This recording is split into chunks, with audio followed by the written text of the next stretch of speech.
क्या यह महज इत्तेफाक था कि जनवरी के महीने में ज्योति मल्होत्रा कश्मीर के पहलगाम में होती है, फिर मार्च के महीने में वो पाकिस्तान जाती है और उसके बाद अप्रैल में पहलगाम लहूलुहान हो जाता है।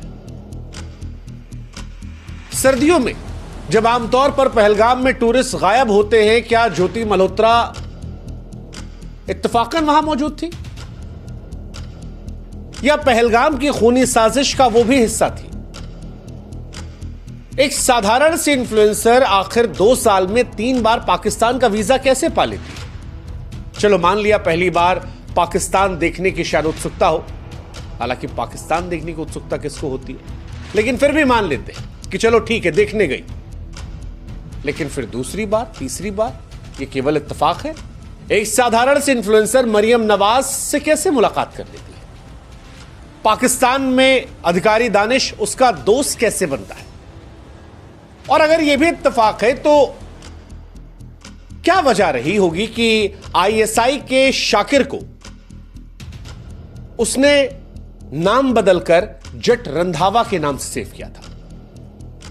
क्या पहलगाम की खूनी साजिश का वो पूरी तरह से हिस्सा थी या सिर्फ गलत वक्त पर गलत जगह मौजूद थी? ज्योति मल्होत्रा को फिलहाल पुलिस ने पकड़ रखा है, सुरक्षा एजेंसियां भी उससे पूछताछ कर रही हैं, लेकिन जितने कड़ियां और जितने इत्तेफाक आ रहे हैं वो सवाल पूछ रहे हैं क्या यह सब इत्तेफाक है या ये इत्तेफाक जो इशारा कर रहे हैं कि नहीं, पहलगाम नरसंहार में क्या आतंकवादियों को रास्ता दिखाया गया हो सकता है या ये मदर ऑफ कोइंसिडेंस है? सवाल यह भी कि क्या वो पैसों के लिए बिकी, प्यार में फंसी या दोनों? वैसे पिछले वीडियो में आप में से कई लोग लिख रहे थे कि इन्फ्लुएंसर जो है वो कैसे गद्दारी कर सकता है, उसके पास क्या जानकारी होगी। यह सवाल जो है बीते 24 घंटे में बहुत सारे लोगों के मन में है, क्योंकि ज्योति मल्होत्रा की तस्वीरें, ज्योति मल्होत्रा की लाइफस्टाइल देखकर लोग ये तो जान गए हैं कि 3-3.5 लाख फॉलोअर लेकर भी ये लड़की हिंदुस्तान से लेकर चाइना, भारत के तमाम सेंसिटिव इलाकों में, विदेश में मौज काटते, पाकिस्तान के अंदर घूमते टहलते मजा लेते नजर तो आ रही है। जुगाड़ तगड़ा है, लेकिन कैसे गद्दारी कर सकती, क्या गद्दारी कर सकती है? यह सवाल बहुत सारे लोगों के मन में है। और जब पहलगाम वाला सवाल आया तो यह भी सवाल है क्या पहलगाम की हिंसा में उसका भी हाथ है? इन दोनों सवाल का जवाब आज इस वीडियो में हम आपको देंगे, हम आपको समझाएंगे। लेकिन उससे पहले हम आपसे भी कहेंगे कि भाई साहब, आप लोग 20-20, 25-25, 50-50 लाख लोग हमारा वीडियो देखते हैं, आइए हमारे व्हाट्सएप पे जुड़िए, हमारा आपका रिश्ता जो है वो और बेहतर हो जाएगा। कमेंट सेक्शन डिस्क्रिप्शन में दिया है, जितने लोग देख रहे हैं सभी जुड़िएगा। हम आपको फिलहाल उस सवाल का जवाब देते हैं जो पहलगाम कनेक्शन को लेकर आता है। अब सवाल यह है कि ज्योति ने सर्दियों में पहलगाम को क्यों चुना? क्योंकि पहलगाम में ज्यादातर लोग जाते हैं, वो जाते हैं मार्च के महीने से लेकर जून जुलाई तक। अगर आपको लग रहा हो कि यह सही नहीं है तो आपके मोबाइल में भी गूगल होगा, चैट जीपीटी होगा, वहां जाकर टाइप कर दीजिए कि पहलगाम में लोग सबसे ज्यादा कब जाते हैं, आपको जवाब मिल जाएगा। लेकिन यह लड़की दिसंबर और जनवरी के महीने में कश्मीर पहलगाम में थी। सवाल यह है कि यह क्यों था? कई लोग यह भी दावा कर रहे हैं कि जब उसकी पर्सनल अकाउंट को स्क्रॉल किया गया तो वो खाली 2 लोग को फॉलो कर रही थी, एक अपनी आईडी को और एक इनक्रेडिबल पहलगाम को। यह दावा है, लेकिन एक चीज जो दावा नहीं है वो ये है कि उसकी प्रोफाइल पाकिस्तान से भरी थी। उसके मोबाइल में आईएसआई के अधिकारियों का नंबर मिला है बदले हुए नामों से। पाकिस्तान में उसके मित्र थे।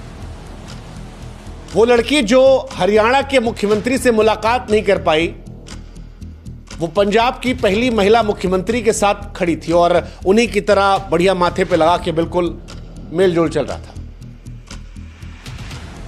ये सारी बातें सच है। पाकिस्तान में उसका वीवीआईपी स्वागत हो रहा था।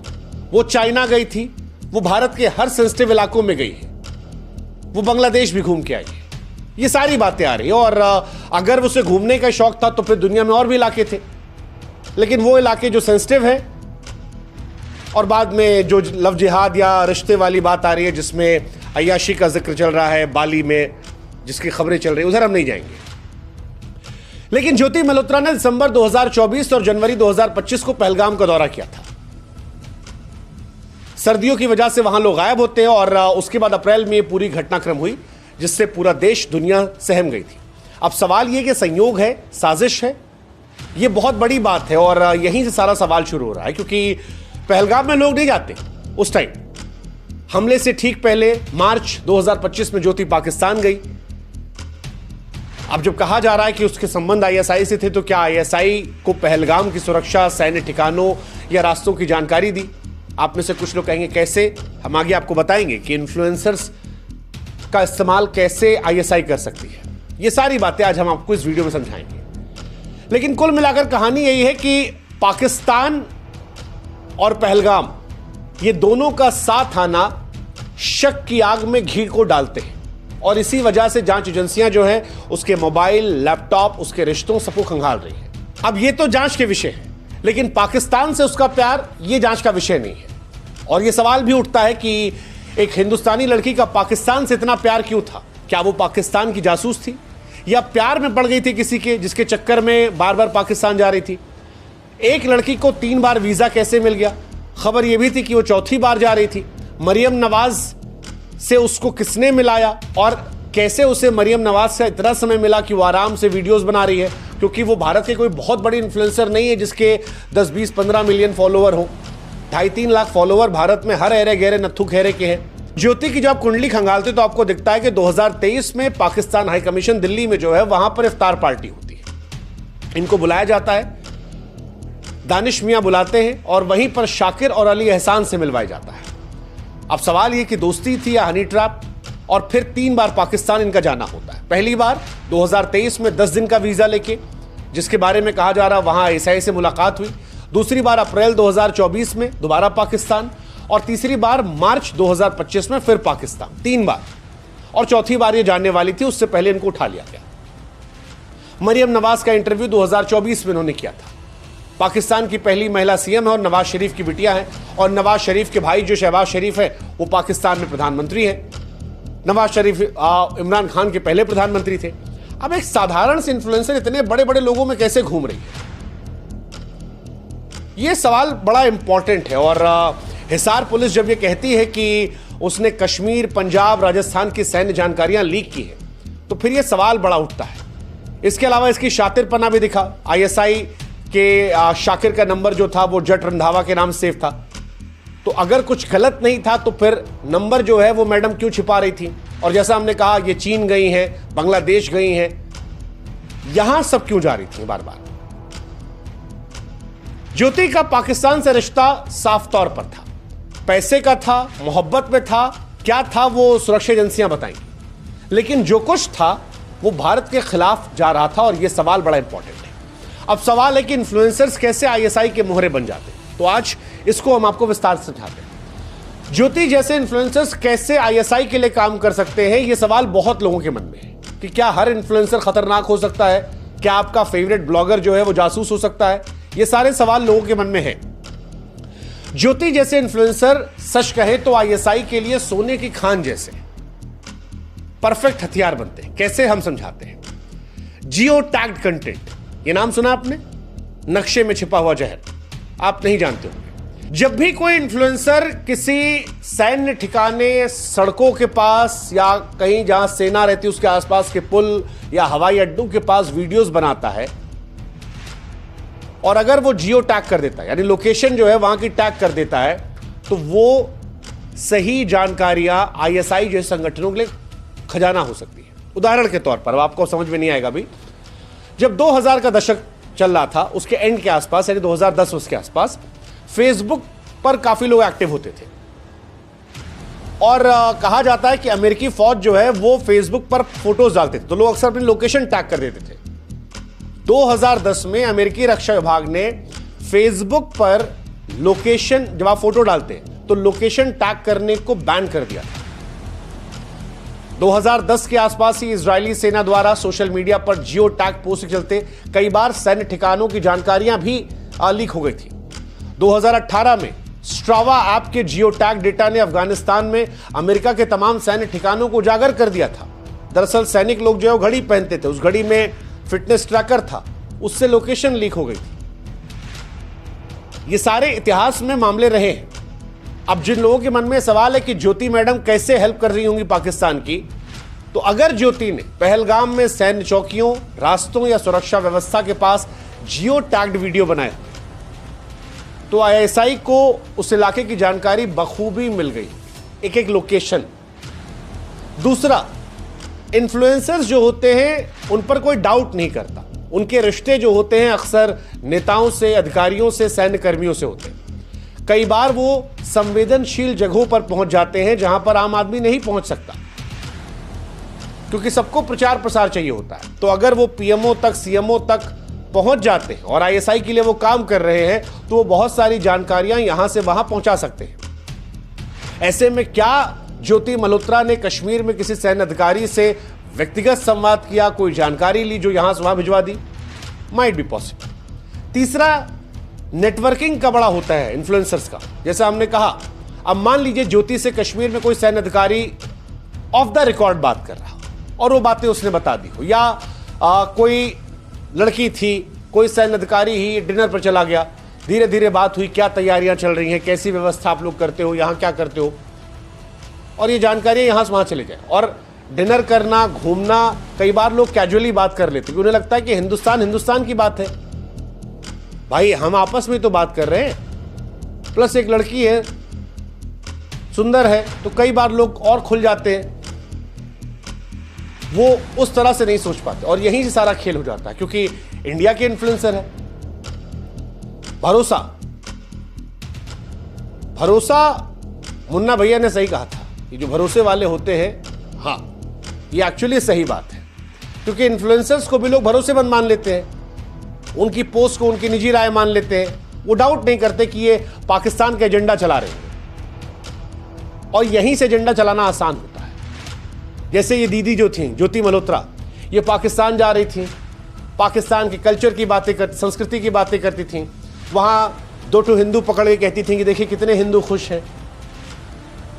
ये भी एक जहर डालने का तरीका होता है, ये प्रचार प्रसार का तरीका होता है। जासूसी, अब वो जमाना गया जब गोपनीय दस्तावेज चुराना, यहां से डॉक्यूमेंट निकाल के वहां भेजना। अब जासूसी इस तरह से केवल नहीं होती, अब जासूसी डिजिटल खेल का तमाशा बन चुकी है। सोशल मीडिया उसका बड़ा हथियार है और इन्फ्लुएंसर्स इसमें बड़े मोहरे बन सकते हैं।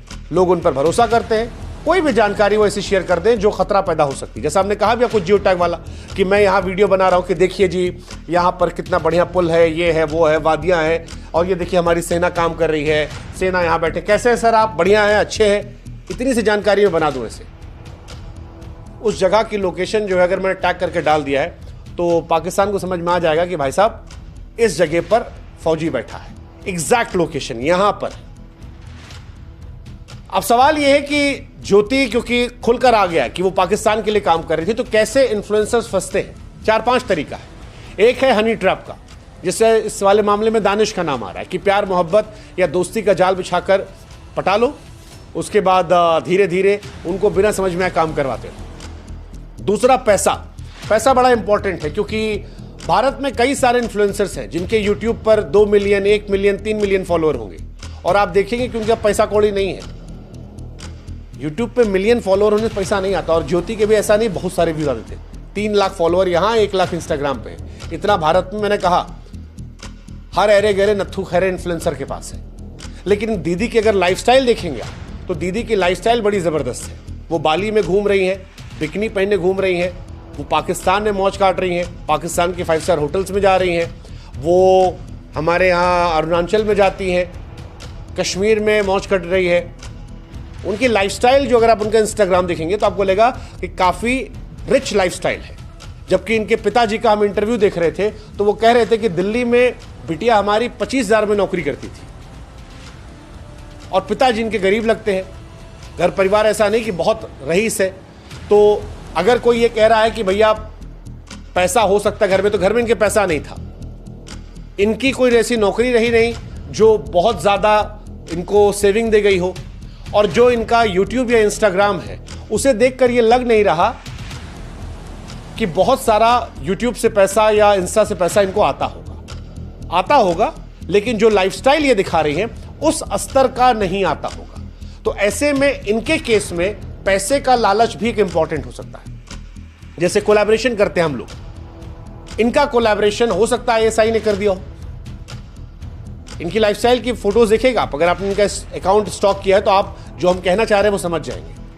और आखिरी वजह होती है इन्फ्लुएंसर्स को पकड़ने की दबाव, ब्लैकमेल, धमकी, कि आपकी कोई चीज़ पकड़ ली गई, कोई चीज़ जिससे आपसे ब्लैकमेल कर सकते हैं।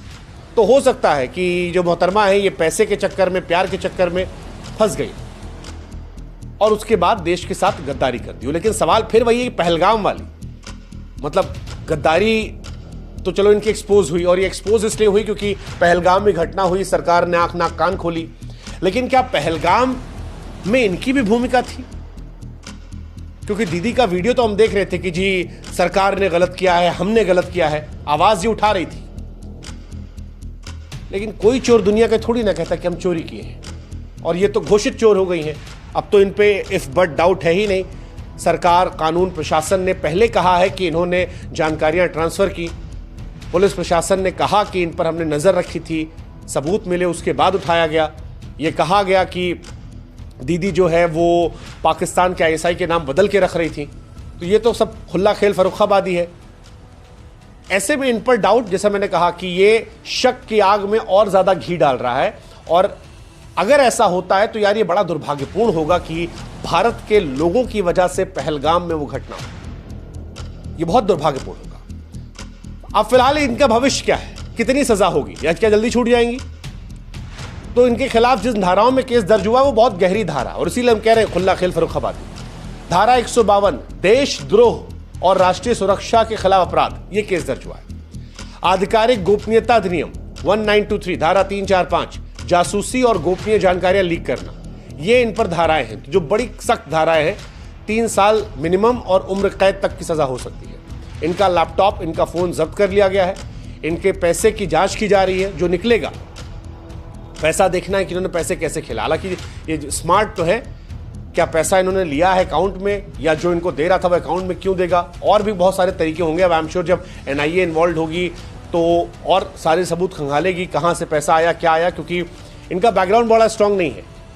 अब सवाल है कि जल्दी रिहाई, सबूतों की ताकत जांच पर निर्भर है। अगर पहलगाम से थोड़ा भी लिंक साबित हो गया इनका, तो दीदी की जिंदगी जो है वो जेल में कट जाएगी, पूरी जिंदगी। लोग बड़े नाराज हैं, लोग कह रहे हैं कोई ऐसी सजा दो कि देशद्रोह करने को हिम्मत ना करे। हालांकि अंत में हम एक सवाल छोड़ जाते हैं आप लोगों के लिए, क्योंकि अब दीदी का पूरा चैप्टर जो है वो खुला खेल है। ये देशद्रोह का मामला है, आतंक का नया चेहरा ये भी है, गद्दार है या गुमराह है, पैसा कौड़ी के लिए बहक गई। लेकिन पैसा कौड़ी के लिए बहक कर भी गद्दारी तो गद्दारी। इनके वीडियो पाकिस्तान में चमक रहे थे, लाहौर से इनको मोहब्बत थी, कराची से मोहब्बत थी, पाकिस्तान से मोहब्बत थी, भारत की सुरक्षा दांव पर थी। क्या जानबूझकर ये आईएसआई की जासूस बनी, पैसे प्यार के चक्कर में गई? सबसे बड़ा सवाल, आपको क्या लगता है? हमने आपको सारे पहलू बताए, अब इनको सुनने के बाद आपको क्या लगता है? क्या पहलगाम हमले की एक कड़ी थी, या वो जो हमने शुरू में कहा था कि गलत वक्त पर गलत जगह थी? खैर जो भी है, ज्योति मल्होत्रा की कहानी एक चेतावनी तो है कि सोशल मीडिया पर दिखने वाला हर चेहरा भरोसेमंद नहीं होता। अब आप भी अपने फेवरेट इन्फ्लुएंसर पर, फेवरेट एंकर पर, फेवरेट लोगों पर, फेवरेट एक्टर पर, हम तो एक्टर भी कह रहे हैं, हमको तो लगता है वो जो सरफरोश पिक्चर में दिखाया गया था वो भी सही था। भाई साहब, हो सकता है यार ये क्रॉस बॉर्डर जो ये गाना बजाना चलता है, इसकी आड़ में भी टेररिज्म होता हो, जानकारी आती हो। उनके तो और अच्छे दोस्त होते हैं जो गाने बजाने वाले आते हैं, हर बड़ा आदमी उनसे मिलना चाहता है। ये सब सेंसिटिव चीजें हैं, ये सब फिलहाल तो बंद होना चाहिए, तो वॉर चल रहा है। लेकिन आखिरी सवाल हम आप पर छोड़ दे रहे हैं कि ज्योति मल्होत्रा गद्दार लग रही हैं आपको, लालची ब्लॉगर लग रही हैं, या लव जिहाद के चक्कर में फंसी हुई लड़की जिसे दबाव में इस्तेमाल कर लिया गया, या नहीं एक शातिर लड़की जो गद्दार भी थी और पहलगाम की जिम्मेदार भी थी? आप भी जवाब दीजिए। हम आपको भी सुन रहे हैं, पढ़ रहे हैं, बताइए। और हमारे व्हाट्सएप से भी जुड़िएगा, आप जुड़ेंगे तो हमारी ताकत बढ़ेगी, हौसला बढ़ेगा। और किसी और विषय पर आप चाहते हैं कि हम आपको जानकारियाँ दें, तो वो भी यहाँ कमेंट सेक्शन में लिखिएगा। आपके कमेंट्स हम पढ़ते हैं सारे, जवाब नहीं देते लेकिन पढ़ते सारे हैं, इसलिए आप बताइएगा।